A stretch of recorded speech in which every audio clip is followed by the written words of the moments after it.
Hi, my name is Max Hutton. I'm a third-year athletic training student at the University of South Carolina, and today I'm going to briefly discuss how to properly auscultate a heart. Like any other auscultations, we do have our stethoscope. Make sure that the ears are facing forwards towards your eyeballs, and that you're using the specified section of our bevel here. So the front section, this is called the diaphragm. It helps you detect high-pitched noises.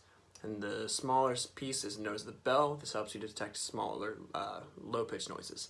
So, classic heart rhythm has two main components, right? So S1 and S2. Everybody knows this as the classic lub-dub. S1, that's the lub. That's the closing of the tricuspid and bicuspid valves during ventricular contraction. During ventricular relaxation, we hear the S2, or the classic dub noise. This is the closing of the pulmonary or the aortic valves. S3 is a semi-abnormal noise. You can hear it a lot in children, less so in adults. If you do hear it in adults, it can be indicative of heart failure. But so that what that sounds like is kind of a twang noise that immediately follows S2. And then S4 is rare and abnormal, and it immediately comes before S1. And it sounds like kind of a whooshing or a turbulent kind of noise. So next, if we're listening to the heart, we go in a specific pattern, right? So the first place we listen is at the aortic valve. So we want to go to our second intercostal space on our right side. So we're palpating 1, 2 right here. Hold it there for a few seconds. Make sure we listen for the S1, S2, any other kind of weird abnormal noises. And then we move to the left side for our pulmonary valve.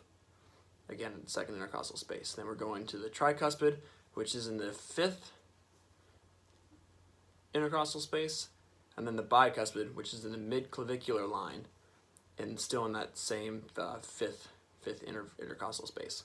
As we listen for murmurs, we want to make note of a couple different things. Number one is the site. So I use the mnemonic script, S-C-R-I-P-T. The S is for sight, so we want to know where is the noise the loudest. We want to listen for character. So what does the noise sound like? Is it slow? Is it burbly? Stuff like that. R is for radiation. So can I also hear it in the axilla? Can I hear it in the carotid? I also want to listen for intensity.